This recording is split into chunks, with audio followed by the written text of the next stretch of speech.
I have nothing to show for my son. That's what was the big change for me. I sold my PlayStation 4. That was a big one for me. What was going through your head each day? I felt like I was worth more. I had no choice, man, but to make it work. I had literally no other choice. There's sacrifices, there's trade-offs you're going to have to make. I said to my dad at the time, I was like, look, Dad, I don't have the money to pay this rent. I can help him. He was like, no. What would you say to somebody that they should do today if they were thinking about becoming a coach? Well, first thing is...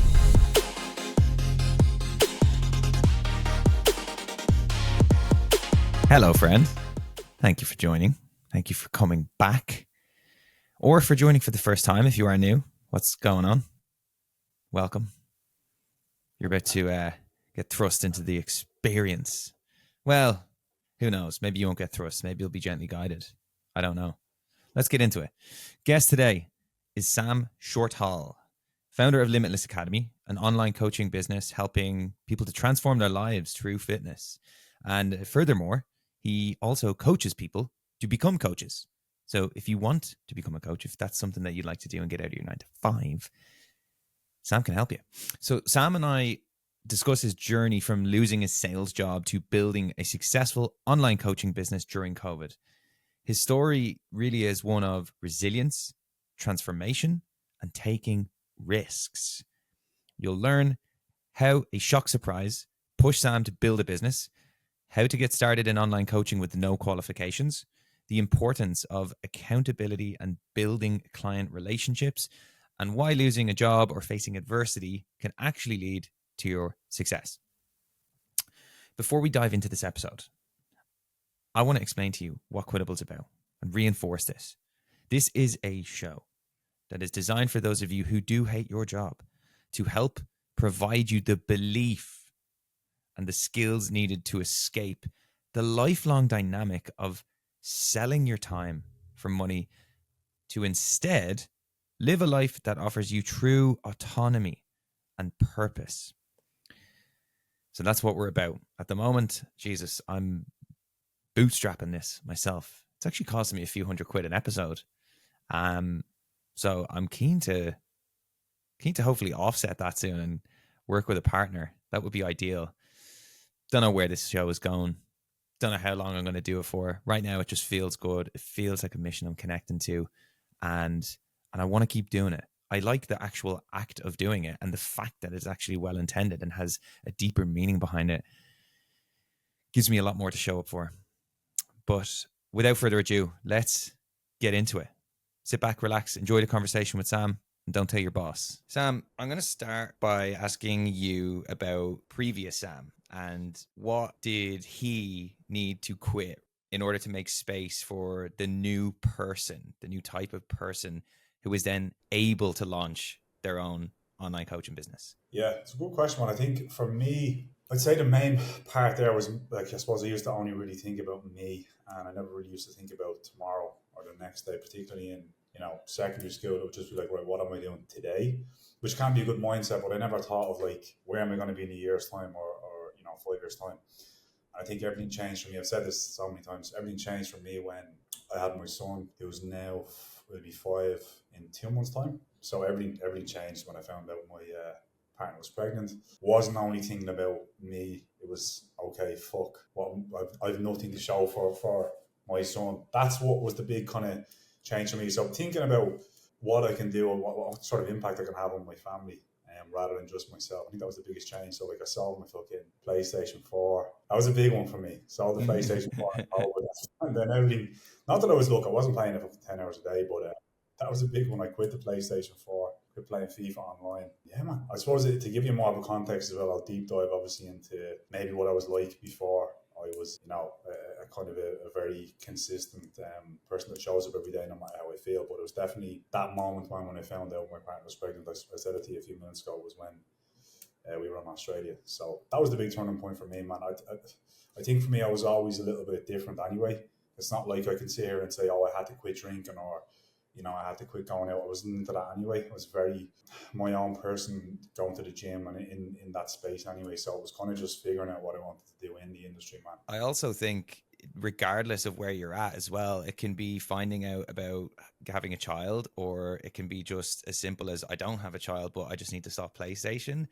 There's usually something that needs to give in order for like significant change to happen.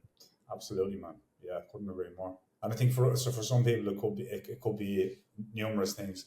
Again, like I said, I was not that. Even in primary school, when I wouldn't, or secondary school, sorry, I wouldn't have been big into drinking or going out at all. Maybe the odd time.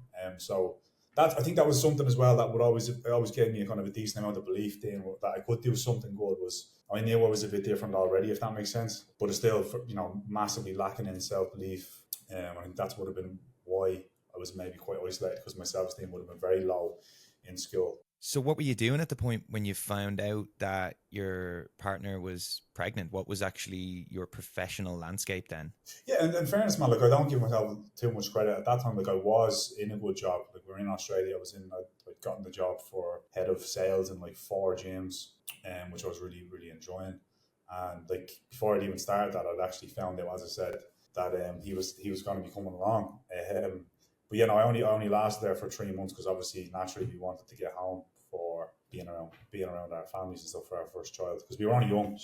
My missus was 22, I think, man, and I was only 23, maybe something like that. I think it was. Yeah, it would have been maybe even 20. She was 21 and I was 23, so very young, man. But naturally wanted to be around our families. But yes, I was in sales, man. So the head was screwed on to some capacity, but I was very lax with stuff, man. I'd say I'd do things and I wouldn't do them, and yeah, so that's what I was doing at that time, man. So when you came back then, you could have easily just started at another sales gig for maybe a different chain of gyms. Like, why did you actually start a business? Because, okay, right. Did, man, yeah, and like I lost the job. I was in sales, and obviously COVID hit. So I'd actually lost, and I could, to be completely transparent, I lost the job before, just about 2 or 3 weeks before COVID hit, over some silly disagreement. But I didn't want to be there, and that's why. I didn't fall out with anybody, but it was kind of like a mutual thing. And that's just being fully transparent, rather than me just saying, "Oh, it was COVID," and I got let go because of that. It wasn't because of that; it was for something else. But But anyways, you hated it. I hated it. Yeah, I didn't want to be there. I didn't want to be there. I wasn't probably doing what I should have been doing. And it was going to be a mutual thing. But I absolutely hated it, man. I was in the same chain of gyms before I went to Australia, working with the guy that I work with now, Carl. Loved him, man. Great relationship with him. It just goes to show, when you've got good relationships with people in work, what you can do. But when I went to Australia and I came back, they put me in a different gym. Carl had actually since left, so I was working in a different, in an actual same chain but a different branch, if that makes sense. And absolutely hated it, man. Just wanted out, to be fair, and I was kind of plotting my escape to some degree, but again, I didn't know what I was going to do. I think losing that job, man, definitely sparked something, because I had to go home to the missus and say, I lost the job, and Kyra was going to be born in, like, I think it was like a fucking month or something, man. He was due, so we were like, what the fuck, like, yeah. And like I was only, man, to put it in the context, like I was making like fucking $2,000 a month, let's say, when I was coming back, because commission hadn't hit yet, and the rent I was paying was nearly $2,000 a month up in Santry. So yeah, man, it was tough. I think that highlights what so many people, probably specifically in Ireland, are feeling as well, where you're earning X amount and like a massive percentage of it is going towards rent or a mortgage or whatever it might be. And then you throw the kid, the upcoming child, into the mix, and the loss of a job. That's crazy. But what I want to ask you is just staying on that part of your life where you hated it, because what you just said, being in a job where you just dislike what you're doing, is so unrelatable to anyone. Anyone's been in a job that they don't like and they know they shouldn't be there. What was going through your head each day, and were you kind of expecting or wanting this to end in some way? What's going through my head? Yeah, man. I think when I got back, to be fair, what was going through my head in terms of like wanting to leave, or did I want to do something? Yeah, Maybe a better way of asking it is, why did you hate it? yeah. Why did I hate it? I think I felt like I was worth more, kind of, maybe, and it was in my head to maybe get, because I had been a previous one-to-one personal trainer, and I a couple of success with that before the sales. So when I was like 20 to 23, I'd done personal training, and I was kind of thinking, like, why am I doing this for someone else when I could be maybe potentially open up my own studio? And that's what was kind of in my head. So I was kind of already thinking that, and I was probably had one foot out the door. So I definitely wanted more, man, for sure. kind of going into work every day, for fucking were long shifts, and they were like 10 hours, maybe a bit longer, and it just wasn't what I wanted to do, man. Definitely was. And for me, I think I definitely thrive when loads of people say this, but I definitely thrive when I'm working for myself because I'm quite no, look, we have a big team and the atmosphere is amazing, but I like setting my own hours, and that was something in my head as well. But I had no idea what I was going to do, man. But one thing's for sure, I fucking went all in, man. That was definitely for sure. But I think, again, man, I don't know whether I would have if I didn't lose the job. Who knows what would have happened? Would I have gone all in? I had no choice, man, but to make it work.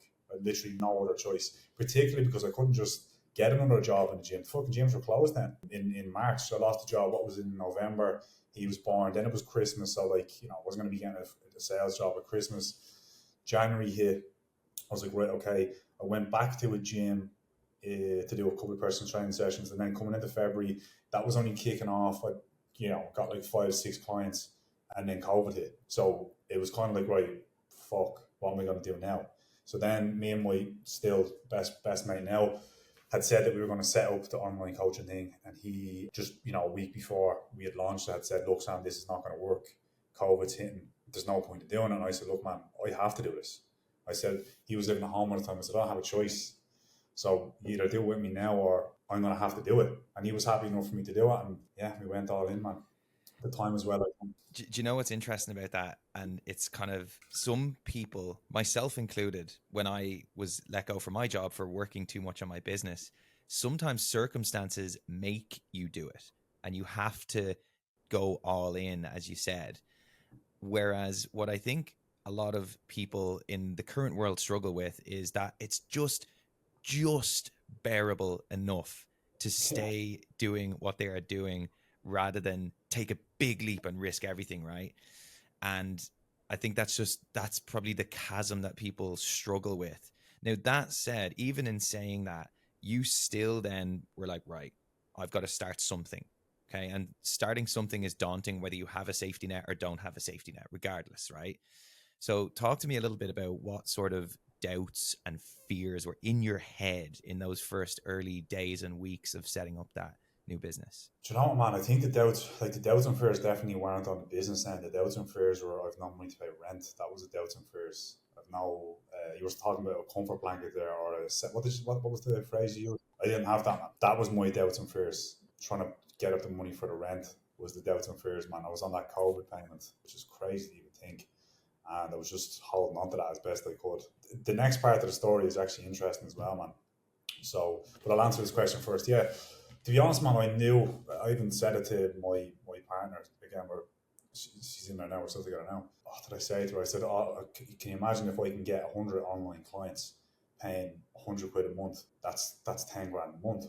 She laughed. She did, because I'd never shown her any reason to believe in me. I was very lax with everything. I was very, I'd be late for work, and I just wasn't the person I am today, man. I was only young. I was 23. Look, not that young, but penny just hadn't dropped until little man came along, and yeah, we definitely surpassed 100 clients, and yeah, we got a massive business now with 10 employees. So yeah, it all worked out, man. But yeah, the next piece, if you want me to chime in or you want to ask more questions, but the next piece was I saved up probably 10 of them COVID payments and maybe spent like 30 quid a week on food or something like that. We emigrated because I didn't have enough money to pay €2,000 a month on rent at that time. I found a place in Liverpool, so it's kind of just finding ways to fucking keep the head above water, man. And I found a place in Liverpool city centre for €600. It was the equivalent of €600 a month. Small one bedroom apartment. Got the boat over, moved that fucking shit out of the apartment, left, gave her notice, and yeah, that was just cheap enough that I would pay, the first month's rent, the deposit, and I just have enough with the kind of, at that time I had maybe 5 online clients, man, something like that. And then I was like, right, I've got 5 online clients. I've got enough to pay this rent. This is mad, man. But I had no choice. Like, imagine that. I literally, because I said to my dad at the time, I was like, look, Dad, I don't have money to pay this rent. Can you help him? And he was like, no. And that's the best thing he's ever done for me, literally, man. At the time, I was fucking raging, man.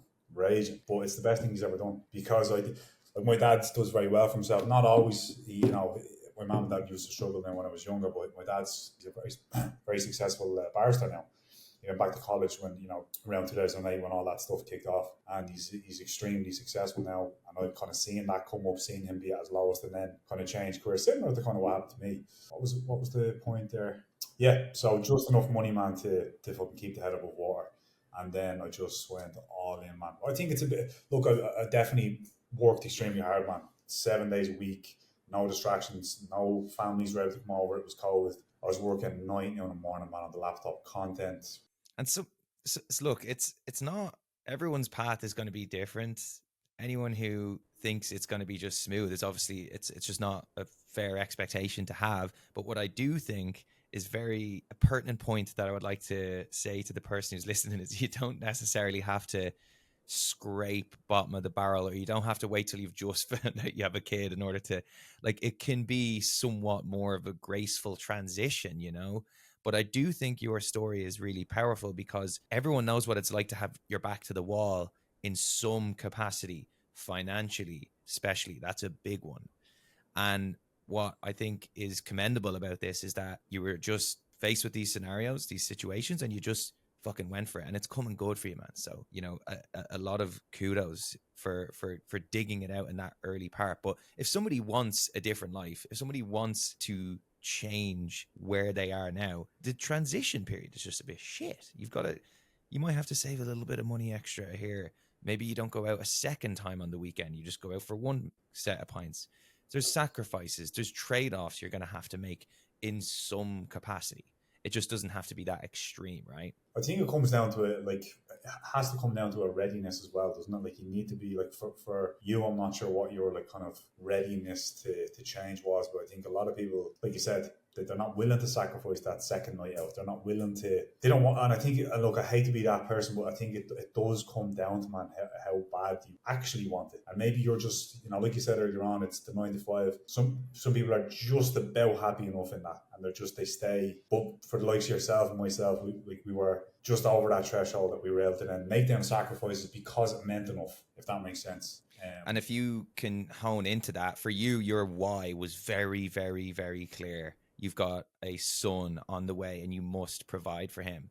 For me, when I was segueing out of sales, which is where I spent 8 years, my why was not quite as biologically compelling as your one. My one was, I want more time and freedom. And that isn't quite as urgent of a driver as having a child, but it's still a driver. No, it's impressive, man. I always say this all the time. It actually wrecks my head that I let it get to that. But I had a lot of struggles. For sure. Not excuses, but I had a lot of struggles as a young teenager. ADHD, dyslexia, all these things, I isolated myself from people because of those things. All these learning difficulties and would have really affected my self-esteem. And I think that's probably a big factor as to why potentially it went so far. But I think I would have always eventually done something in the fitness industry. Just probably wouldn't have been, like you said, the urgency wouldn't have been there maybe. Yeah, it could have been maybe a couple of notches easier for you, but you got there in the end, right? Yeah, but I'm always really impressed by people like you, man, who do it without that kind of really big urgency, like to just say to yourself, oh yeah, I want more freedom, and then put all that graft in, take the risk, lose the money. That's impressive, man. Because again, I have a similar story where a lot of online coaches are in this kind of, what's the word I want to use, limbo kind of, where do I take coaches on or do I just keep things simple and keep coaching, maybe 100 clients, which is a lot of clients for one person to have. A lot of coaches would have that. But then it's like, okay, do I take the risk? When you've got a team, you have to spend money, you have to put money into ads, you have to bring people in to help train your team with sales. It's a big investment. But then particularly one thing that stands out for me is I took someone on before. I was the first person I took on. It didn't work out. Big investment, a lot of time wasted. And then it's like, okay, fuck that, I'll just do it myself. Done it for 2 months and I was like, no, do you know what? I'm not letting that stop me. And again, now I have way more freedom. I don't have anywhere near as many clients as I used to have. We have a team now. I wouldn't have had time to do this podcast, man, like last year or the year before. Not a chance. Yeah. Now I get to work with probably 150% less clients. I'm still in touch with all our clients because we've got this community app where we run like live Q&As. So everyone is still getting me per se, and they're still getting one-to-one service. Now, obviously, I do have spaces from time to time, but it's just a much better way, man. There's way more longevity in it when you're trying to build a brand for any online coaches that want to watch, but it is definitely not easy. I want to get into your business. I want to get under the hood and understand how you've structured it. And because I think that's very valuable for someone who has maybe never created a business to just understand. Like, I have a couple of things I want to just like bounce off you to get an idea. But one thing I do want to get your thoughts on is something that's quite pertinent in the fitness industry. And to be honest, it's something that I have personally had a struggles with in my life. Which is, I'm talking about body dysmorphia, where you can have this warped sort of view of how you look, despite maybe in a lot of cases actually aesthetically looking quite good, and maybe it's propagated by idealistic way you should look as per social media, and there's probably a million other influences. But I'd love, as somebody who is in the fitness industry, to get your thoughts on that entire subject. Yeah, it's actually something, man, that I've massively struggled with as well. But I think it's something I feel very passionate about as well in terms of helping people get through, because we've got so many lads and females on board who might do photo shoots, and that in itself creates such a kind of an insecurity in your head. Anything less than, you know, your best is difficult for us to kind of take. But even aside from people that doing photo shoots and stuff, I would have had this really bad when I would have started for me then running around when I started going to the gym. But I did. That's not why it happened. There's other factors as to why it happened, but it's you know, mine was so bad, mate, that I would have been wearing, you know, 2 jumpers because I felt so small. That's how bad it was, man. I used to shower with the fucking light off, man. That's how bad it was. My missus only reminded me about that the other day, and I was like, holy shit, I remember that. So this was probably went on for 6-7 years, man. And that would have contributed to a lot of the struggles I would have had as a teenager. So probably, I started the gym when I was 14, man. Getting in the gym, seeing all these, looking at these magazines. But again, it's not the gym as to why it happened. It's my self-esteem was lower because of other issues when I was a kid, whatever happened. And the gym, I'm not going to say the gym heightened it, man, because the gym is a place where you work on yourself mentally and physically, and that's a great place. But I think I heightened it by not working on it. And when you go into the gym, if you've already got really bad self-esteem, which a lot of people do when they start the gym can make it worse. So you need to be very, very careful about, what you digest on social media. I think that's a massive, massive one. When I was younger, I was digesting these magazines and maybe bodybuilding forums, and I had such an ideal physique that I wanted to look like, I suppose, from a very young age. I've come out of all that now, and I think that's one of the reasons why I feel so passionate about it, because I know you can be there and I know you can change it, but it's a fucking journey, man, and it takes a long, long time to fix it.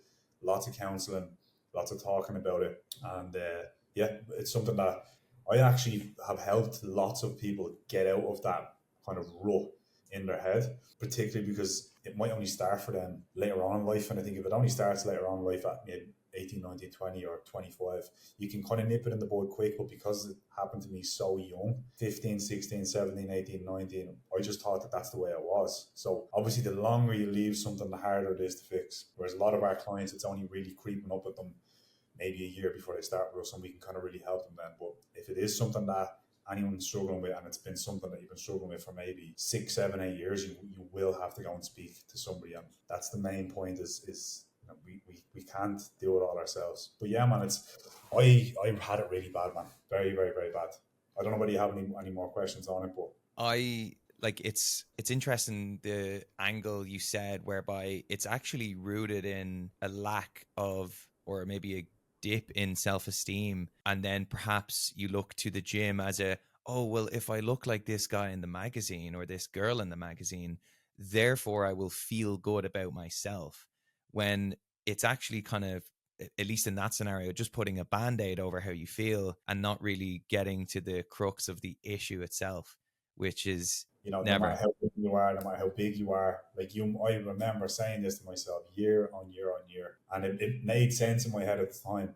Another 2 or 3 kilos of muscle, and then I'll be happy. Another little bit of body fat off, and then I'll be happy. It's never enough. If you're in that cycle doing that, it's not the physique that is your problem. It's a lot deeper than that. Stuff that potentially happened to you, look, I'm no counsellor, but I've done a lot of counselling. It can even be stuff that you don't even know happened to you. And that was what it was for me. There was stuff that happened to me in my childhood that came out when I done the counselling that I didn't even know happened. That was the reason why I was having all these issues. So again, guys, that's why it's so important to speak about it, because there's potential things that are in your head that have been blocked out by you that you don't even know happened. Some fucked up shit, man. It's some fucked up shit, and I certainly feel passionate about it, having felt it myself, as are you, evidently, by the way you're speaking about it. So if the person who is listening is feeling that. Obviously, we'll put your socials and everything, especially just for general coaching anyway, but I do feel quite strongly about that. And I want to use this as a chance to kind of segue into your business now, because we've talked about how you got away from this life and how you like just quit this career in sort of a sales capacity to just sort of springboard into this new life. And I think if I was the person who is listening now, I might be thinking, okay, coaching actually sounds great. It sounds like relatively accessible to me. But let's say I've got a nice job. I'm in finance, or maybe I just have a job in like admin or front of house stuff or whatever. It can be anything. What could I then stand to earn if I create a healthy foundation of a coaching business, maybe 1 or 2 years into it? Do you know, I think it's a great question. And I think my answer to this is always going to be the same. And I'll get the answer now. But I think it's definitely one thing I would consider is that when I started, then, you know, to anyone listening, I'm not going to sit here and say that it was easier. Like let me rephrase that. It's a lot harder now than it was, because online coaching is quite new. And I think as hard as I worked, and I absolutely feel like I worked as hard as I possibly could in those early years, it's timing as well. But if you're willing to work hard, you're going to make a lot of money as a coach if you portray a good lifestyle on Instagram. You look the part. It's not hard to make good money. If we write down some figures, if you're charging 200 quid a month for coaching, which is not that expensive, a lot of coaches would be a lot more. And you had, or let's say, maths is not a strong point now, but if you multiply 200 by 50 clients, then you might chime in and let me know what that is. Or the way I think that's 10K. Yeah, I mean, there's a lot of money. I don't think there's many people that, let's say you look the part, you're half decent with content. What I mean by that is you know, kind of portraying your lifestyle to create buy-in from potential prospects. Yeah. There's not many people that can't get 40 or 50 clients after 2 or 3 years of putting some work in. So there's money to be made for sure. What are your overheads then? I mean, I imagine they might be just software, bit of accountancy fees, maybe. Like what you probably don't have a whole lot going out. No, and that's why I was able to build up a lot of cash very quickly in the first few years, because there's fuck all overheads, absolutely none, and it requires pretty much no investment to start either. Now, there's a hell of a lot of overheads now because I have a big team, but that's not the route that I think a lot of people will go now, because I think it is a lot harder. I'm not just saying that it's a lot harder. Man, Dan, you'll probably agree, everyone's a coach now, everyone's an online coach now. Or a hell of a lot of people, and it's great to see, but I know it is difficult. There's a lot of competition, but overheads, man, it's going to be your app that you're going to use with your clients, which is probably going to be like, depends on how many clients you have, 150 quid a month, and you might invest in some Google Sheets that probably cost you 500 quid. You can use them forever for every client. You just amend them. And Stripe is one that I would say everyone should have. I think, what did I take, 1 or 2% of each sale? So like that it depends on what you make. But you're talking virtually nothing, man. It's a couple hundred quid. That's incredible. That's like fuck all overheads. And I know, as having been in a business where I had quite a lot of overheads, being in the space of property, which is where I kind of segued out. It's actually quite daunting to have like loads of bills on your head. So like, as somebody like me who is like somewhat risk averse, that sounds quite nice to have very little overheads. And I want to understand about the need or the point when you actually hired more people, because I see a lot of online coaches and it's just them. And I always think to myself, fuck me, if they have 30 clients, 40 clients, 50, all just hammering at them the whole time, how do they sleep? How do they have time? So you now have 10 employees, right? Like what? Well, we've got 5 coaches, and then we've got an admin, I have an assistant, then we've got a sales coach. There's roughly 10 in total, right. Yeah. 5 coaches. So what do you do? What's your job now? Yeah, so I'm still heavily involved with a large number of clients, nowhere near what I used to have. And obviously manage everybody on our team, kind of mapping out what the content strategy should be, planning events now, doing the likes of podcasts. Look, man, this is all new to me as well in terms of the whole business thing. Like, I'm completely new to this as well as it's going. I'm still learning, man, every single day on what way. I've made a lot of mistakes in terms of taking people on, and payment structures weren't the right way they should have been. Had to do a complete overhaul in January, man. It was the most stressful 3 weeks of my life. But we keep moving forward, and mainly what I do now, man, is I'm trying to bring my client base down to a nice place where I've got an hour or two of client work in the morning, and then obviously maybe on my phone a little bit during the day. But the rest of the day for me, man, I want to be just podcasts, in-person events, and content to get the message out there, man. That's why I'm on this today, man. Obviously, as much as I want to have a chat with you as well, I want to try and get our message out there because I feel extremely passionate about it, man. But that's my main role, man. Yeah, You've like assumed this role of just the face of everything. You're not necessarily I'm going to tell you something that a previous guest, Henry, who was on, talked about. He talks about, in a business, you have £10, £100 and £1,000 tasks that need to be carried out every day in order for the business to function. And those £10 tasks, let's say it's an admin task, let's say it's check in with a client or create a Google Doc, or, these things are required for the business to function. However, there's the £1,000 tasks that only Sam can do. And it sounds like you've assumed that position a bit more now. Hey there, quick interruption to give you a little freebie. I am recruiting people to join my newsletter. It's 100% free. You can join and leave it anytime you wish. All I do is send you one email per week. Contained within will be information from guests, upcoming insights, or maybe some sneak previews of guests that haven't come up yet. If you want to get involved, go to quittable.me, pop your email in, and I will send you one email per week. Cheers. Absolutely, man. And then, look, as I said, man, I have to be still heavily involved with clients for my own head because I love it. I could quite easily take myself completely out of that role, and I could make probably maybe 20% less than I'm making now, have no clients, maybe do 1 or 2 team calls a week, and I'd be happy days. But I just love coaching, and it's really important that I'll always do that, to a decent degree in terms of how many clients I have. So still doing that.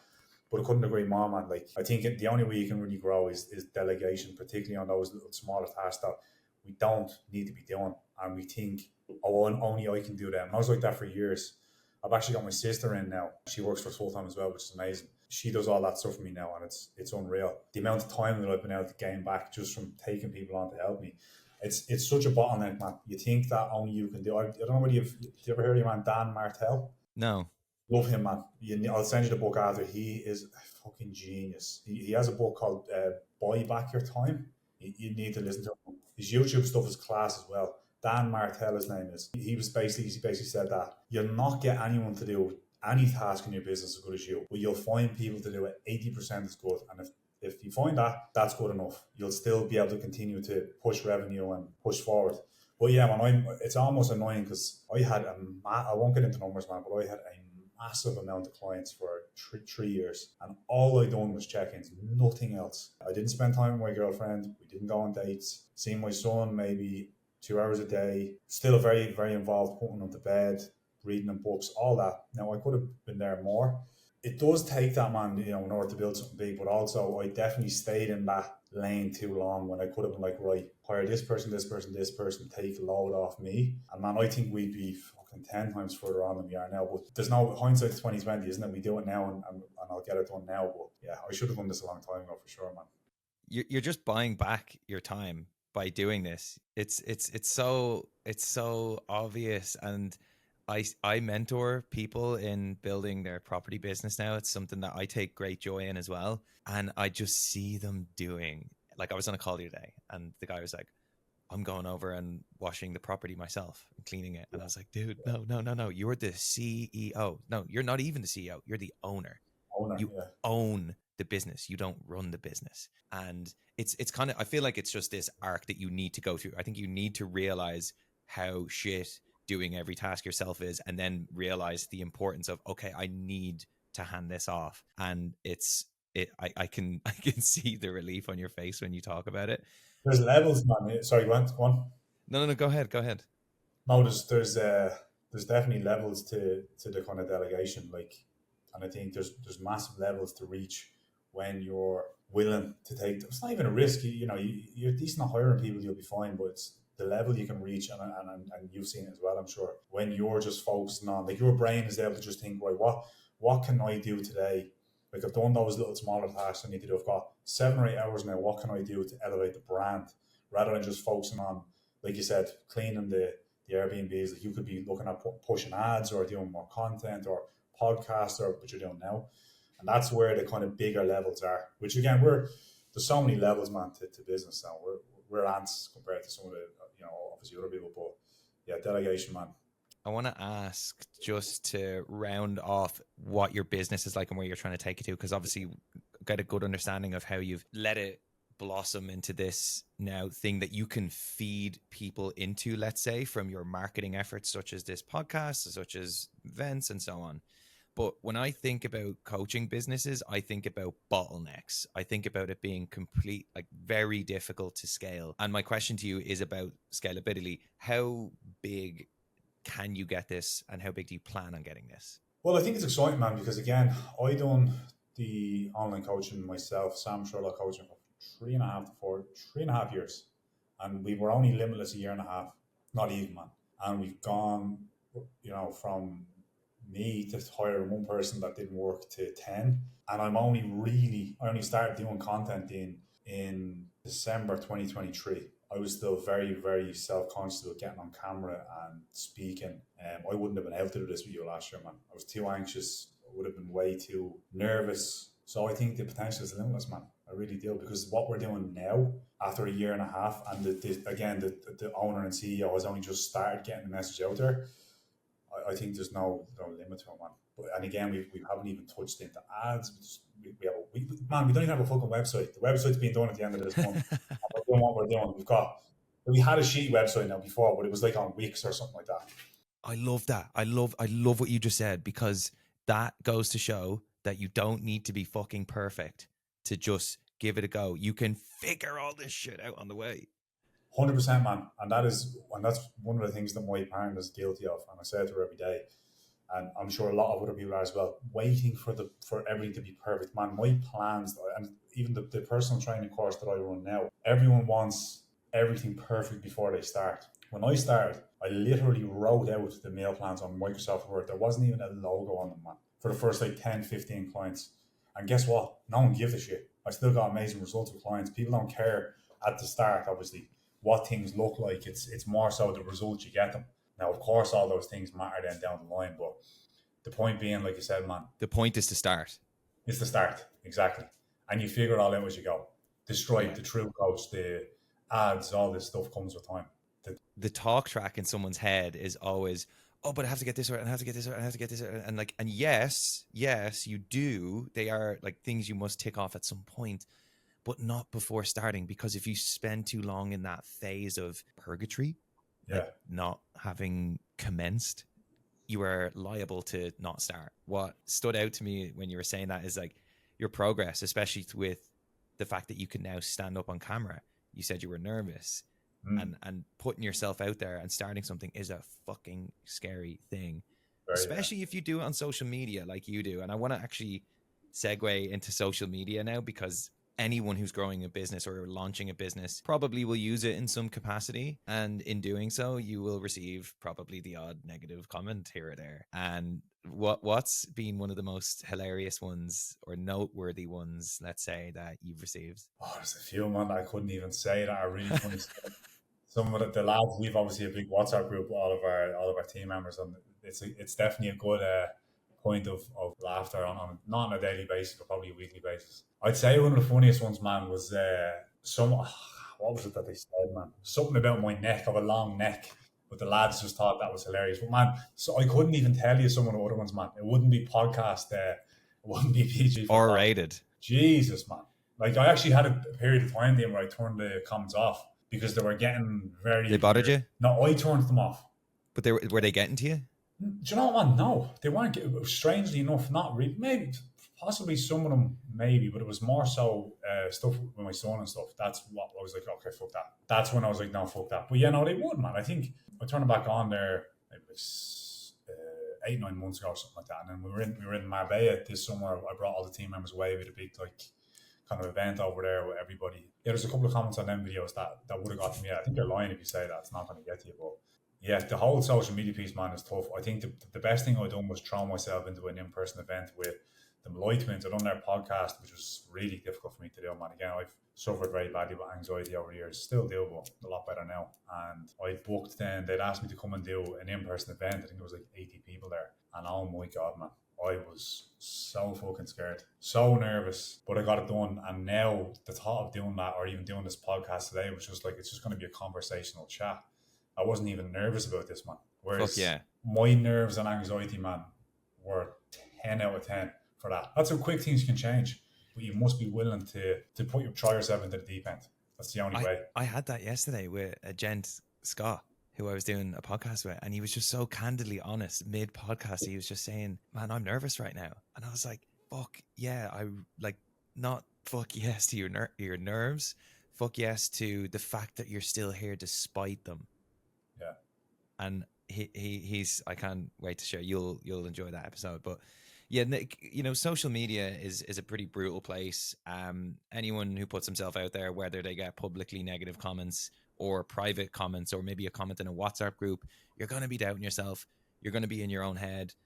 And to get a bit deep on it, you know, you're probably only going to let a comment hurt you to the degree which you believe it yourself already, you know, which is fucked, right? I couldn't agree more with that, man. I couldn't agree more, because it was actually a time where, when we were in Marbella, there was certain things that were, I was kind of still in the kind of, let's say, physique development world. I've since really come away from that, man. And there's certain comments about certain things, not necessarily, well, possibly were true, but I have, since come away from that, man. I've come off all supplements, let's say, about 3 months. I've just taken a completely different route, man. And I feel... Is this people saying, are you natty or not? That wouldn't have pissed me off, man. No, but like, that's what I'm talking about when I say come off supplements. Yeah. But yeah, that's been one of the best transitions I've made, man. I'm kind of more like hybrid approach now. We've got an in-person High Rocks event next Sunday for all of our clients in Dublin. Traveling home for that. So there was big changes I need to make, man. And you're dead right, man. Comments that, I only thought about this yesterday. You want to be pissed off at a comment. Obviously, if it's about your kids or something, that's different. But if it's directed at you and you have an insecurity about that, or you think it might be true, that's when it'll really hit you. Whereas if you're just like, what are they talking about? That's not true. If they say something that's completely not true, you're not going to give a shit. So yeah, I couldn't agree more with that one. Yeah, it's crazy how comment, and only when somebody framed it in that way, that a comment gets to you underneath your skin, or gets to underneath your skin to the degree that which you believe it, I was like, wow, mind blown. What I want to ask is something that I'm just genuinely interested in, like with you being so entrenched in the fitness world, like what's your current, and I'm sure this has changed like throughout the years, but like what's your current relationship with alcohol? I don't really ever drink, man. I'd say like, yeah, it's just not something I ever got into, man. I'm lucky in that sense. I just never really. Even when you were like 21? Not really, man. That's what I'm saying. I was very, very different back then. Like when I was 21, I might have drank like twice a year or something like that. And I think Were you not knacker drinking back in the day? Well, even that, man, like maybe like 2 or 3 times. I don't know why. I was honestly, man, and that's the thing. I think that contributes to a lot of my success. Like that's why it's impressive for me when I listen to the likes of you, who really didn't have much of an idea on property, and then all of a sudden you have this passive income with 10 Airbnbs. But like for me, I've been grinding at this, man, since I'm fucking 15. Do you know what I mean? Like even in school, like I didn't want to smoke the weed, and like I didn't try weed till I was like 20, man. When someone had asked me to do it, I'd be like, no, I want to be fresh for the gym tomorrow. I was just that entrenched in it, and finding out about, you know, fat loss and building muscle, and how good I felt in the gym. Whatever the training that was, whether it was teaching classes, spin, or it wasn't just weights, it was any sort of exercise, I just wanted to do it. Don't get me wrong, man. Obviously, there would have been a couple of times where a knacker drink, absolutely. But probably, man, I'd say I've probably only done that maybe 4 or 5 times, man, from like 17, 18, 19, 20. I just didn't get into it, man. Now, I'll go out for a nice meal a couple of times a year and have a few drinks, man. I'd have maybe one night a year where I have a good few. That's it, if even, man. I just don't feel like I need it, if that makes sense. What about you? I'm kind of, I mean, look, I would say I'm probably more on I wouldn't say the other end of the spectrum, to the degree that which I would have like more, I'd probably have like 4 pints twice a week, let's say. You know, I wouldn't go mental. I'm never staying out till like past 12. I just don't like being hungover. You're more normal than me in that sense, man. I think when I say that to people, they're like, what? But and sometimes I don't like saying that because it makes it sound like I'm against alcohol, but I'm actually not at all. For sure. How many clients that wants to add, let's say they've achieved their transformation to feel amazing.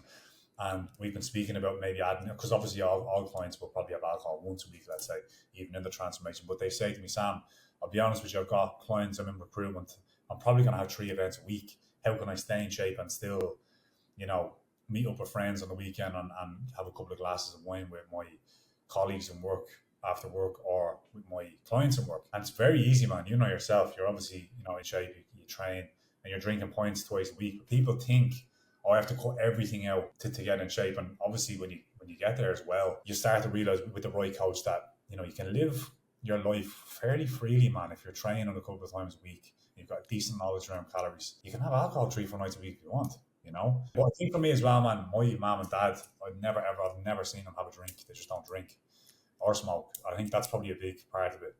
Not that if I said to them, I was out with the lads and had a few drinks, they'd say anything. They're not. They're the least judgmental people ever. But I think that probably had an impact on me, man. Like, I've never seen them even have a glass of wine. They just don't drink. I think you touched on a really important point there, that, you don't have to be a military style person to have a reasonable physique and to live a healthy life. Just fucking train relatively hard, like 3-4 times a week, and then, eat decent and you're grand. You're good. 100%. I think and for you as well, Dean, like you've probably, look, obviously there's peaks and valleys, but you've probably always been in quite good shape. Where people struggle is they get an injury and they used to play football, or they have a baby, for a female, for example, and they've never been out of shape or had weight on them.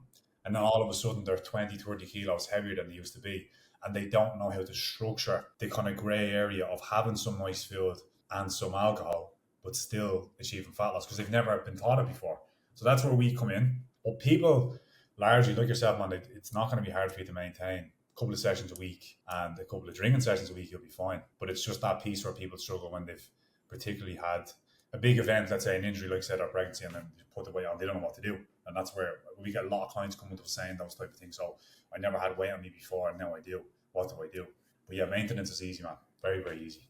Yeah, it's not as big of a deal as people seem to think it is. And I say people as somebody who was been there. So like, I'm speaking from experience. I'm allowed to say this. I got caught up with that for a while.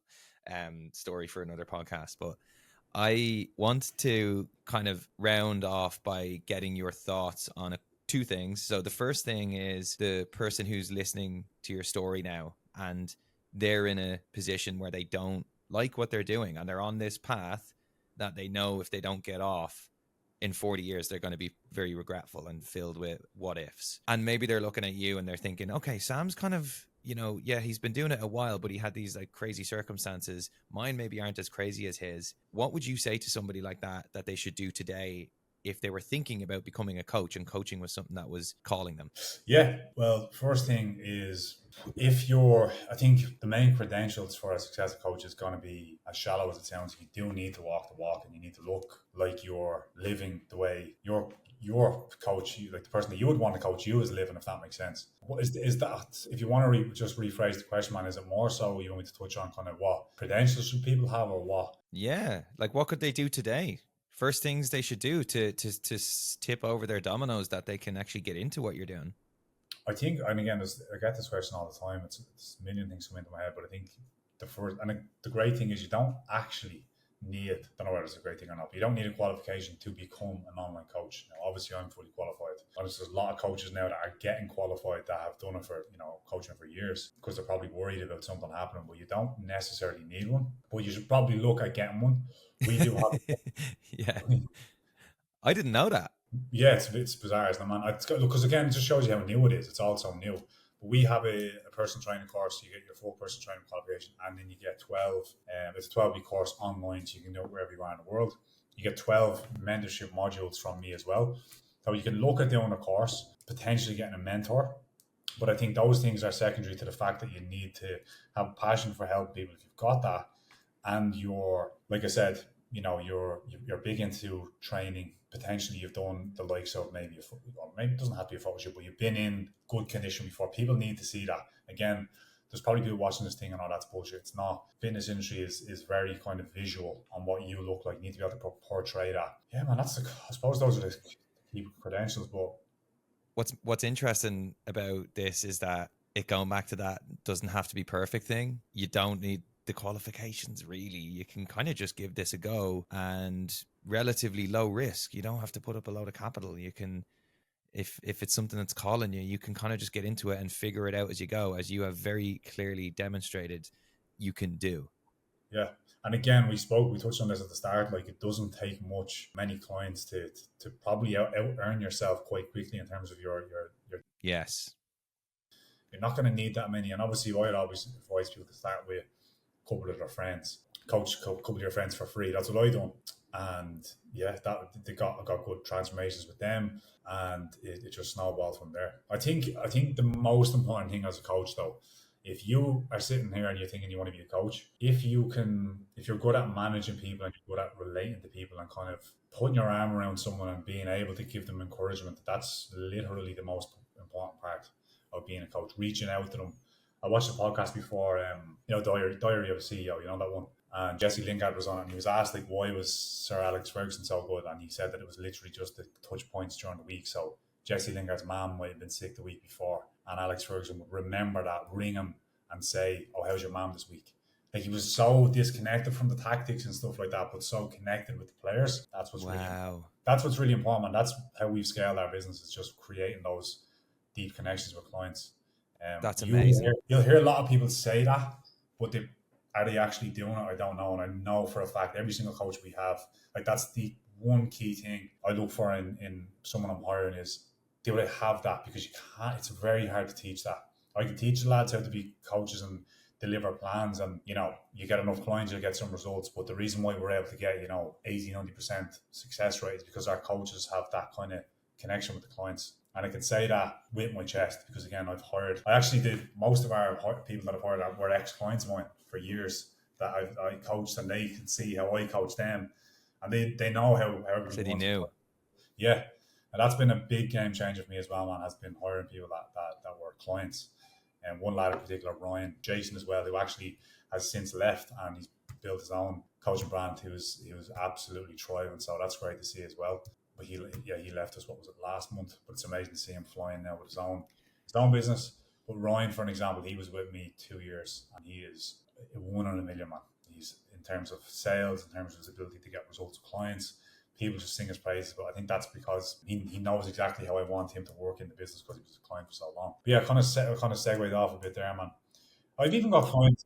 Sorry, Dean. I've even got clients who are in big corporate jobs now. One particular, I've actually got a call with him at 3 today, just a kind of a catch up with him, and he wants to do my course because he wants to get into the industry, and he's like 43. This goes to show you, like he's got the belief and he knows he could do well at 43, and he's making good money. Do you know what I mean? Like that's the type of shit that it's deadly, isn't it?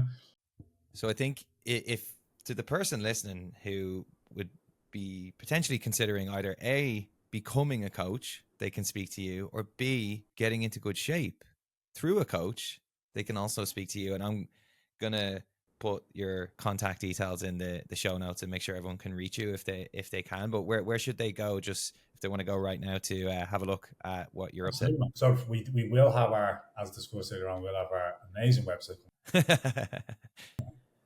My Instagram, Sam Shortall _ Limitless is where you can get me. So you can DM me, or you can jump onto my bio and you can either just inquire for more information, or you can book a call directly with me. And then we've got the Limitless page where you can do the same. Limitless Academy is linked on my bio as well. Limitless Academy 2024. That's where you can inquire / book a call to jump on our next course, which actually starts in 12 days. So, and again, that course, guys, is one of a kind in terms of what you actually get. There's not one other course in the world. Yes, in the world, there's not one other course that will give you your personal training qualification and your mentorship program alongside it, with someone who's obviously built a 6-figure online coaching business. So that's definitely something, if you are looking at potentially jumping into the coaching world, that will really elevate essentially, it's a one-stop shop for everything you will need to know. Systems, sales. We actually didn't even really touch on sales today, Dean, but maybe another time we can jump on. But it covers everything you need. I think when I did my course, I didn't have a clue. It took me 8 years to build up all the knowledge that I have now. Dean, again, we spoke earlier on about kind of starting and not knowing what to do when you start and you kind of just learn Yes. to go. I suppose the students that are coming out of this course will actually know everything.